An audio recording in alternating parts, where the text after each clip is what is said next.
इतक्या लवकर अवघ्या 50व्या वर्षी असं काय घडलं होतं की महाराजांना मृत्यू यावा. पण विषम ज्वरासारख्याच काहीतरी भयंकर विकारानं महाराजांना गाठलं. 23 मार्चला त्यांना भयंकर ताप आला आणि 3 एप्रिलला दुपारी 2 वाजता शनिवार चैत्र शुद्ध पौर्णिमा म्हणजे हनुमान जयंती महाराजांनी शेवटचा श्वास घेतला. महाराज ज्या दालनामध्ये होते त्या दालनामध्ये महाराज शेवटपर्यंत बोलतायत म्हणजे ते पूर्ण शुद्धीवर आहेत. आणि महाराज शेवटी लोकांना सांगतात कारण ते महाराजांनी पाहिलं की आपल्या भोवताली हे सगळे माझे सरदार लोक रडतायत. त्यात सुरेजी मालुसरे आहेत, त्यात हमीरराव मोहिते आहेत, हिरोजी फर्जंद आहे. आघाड्याच्या प्रकरणाच्या वेळेला जो होता ना तो, पण सगळे रडतायत. महाराजांनी पाहिलं आणि महाराज बोलिले कोणी चुकूर होऊ नका. चुकूर म्हणजे दुःखी.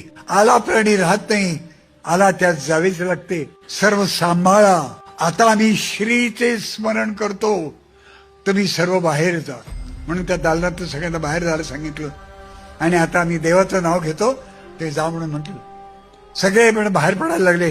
रडत होते, हुंके देत होते, पदर डोळ्याला लावलेले होते. मित्रांनो, जेव्हा तो हिरोजी फर्जंद तिथून बाहेर पडला असेल तर काय वाटलं असेल.